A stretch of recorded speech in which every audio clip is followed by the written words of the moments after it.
Bismillahirrahmanirrahim. Welcome to my channel. Is you learn? अस्सलाम वालेकुम। तो आज हम लोग इंग्लिश टेंसेस के लेक्चर नंबर 4 में हैं।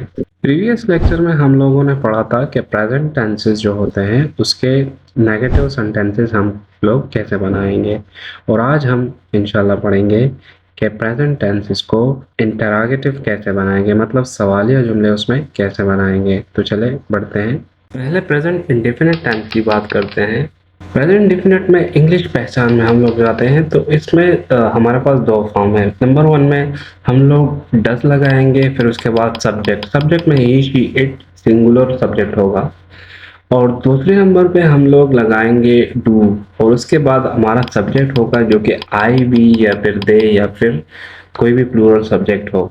तो उसके बाद हमारे पास वर्ब का फर्स्ट फॉर्म और ऑब्जेक्ट होगा। तो चले एग्जाम्पल्स की तरफ बढ़ते हैं।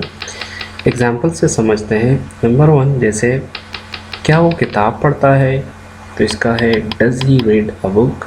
क्या मेरा दोस्त खाना खाता है, does my friend eat food. क्या हम पाकिस्तान में रहते हैं, do we live in Pakistan.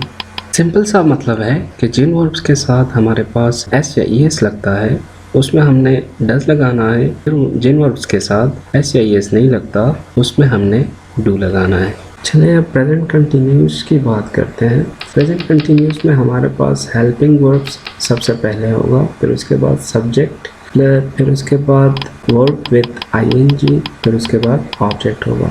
तो इससे हमारा प्रेजेंट कंटिन्यूस का सेंटेंस नेगेटिव हो जाता है।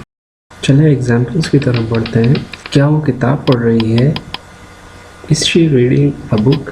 मतलब ये है कि आपको बस एक कंटिन्यूस में हेल्पिंग वर्ब जो इज आ रहे हैं उसको सब्जेक्ट से आगे करना है जुमले में।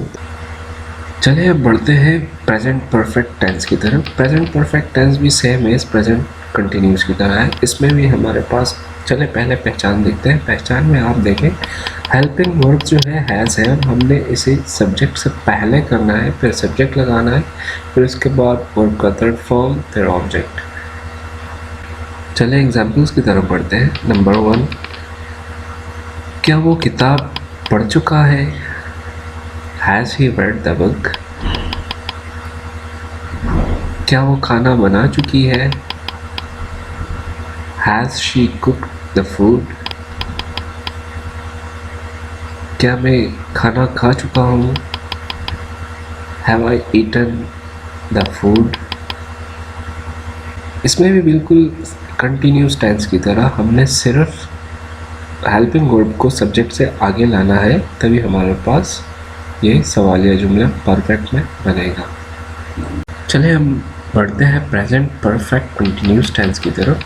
प्रेजेंट परफेक्ट कंटिन्यूस टेंस की पहचान को आप देखें। इसमें हमारे पास सेम हेल्पिंग वर्ब सबसे पहले आएगा, फिर सब्जेक्ट, फिर उसके बाद वर्ब विद आईएनजी, फिर उसके बाद ऑब्जेक्ट, और सिंस और फॉर भी लगेगा ऑब्जेक्ट से पहले। लेकिन इसमें एक चीज़ का ध्यान रखना है कि इसमें हमारे पास दो हेल्पिंग वर्ब्स हैं, मतलब एक जुमले में दो हेल्पिंग वर्ब्स लगेंगे, हैज़ बीन और हैव बीन। तो हमने सिर्फ सब्जेक्ट से पहले हैज़ और हैव को आगे करना है, और उसके बाद सब्जेक्ट, फिर उसके बाद बीन लगेगा, तो ही जुमला कंप्लीट होगा। चले एग्जाम्पल से अभी समझने की कोशिश करते हैं। जैसे क्या वो 2 घंटे से पढ़ती रही है, has she been studying for 2 hours। क्या मैं स्टेशन पर तुम्हारा इंतज़ार करता रहा हूँ, have I been waiting for you at the station. चले आज के लिए इतना ही। इंशाल्लाह नेक्स्ट लेक्चर में आपसे मुलाकात होती है। सी यू सून, स्टे ट्यून। अपना रखिए ध्यान। अल्लाह निगहबान।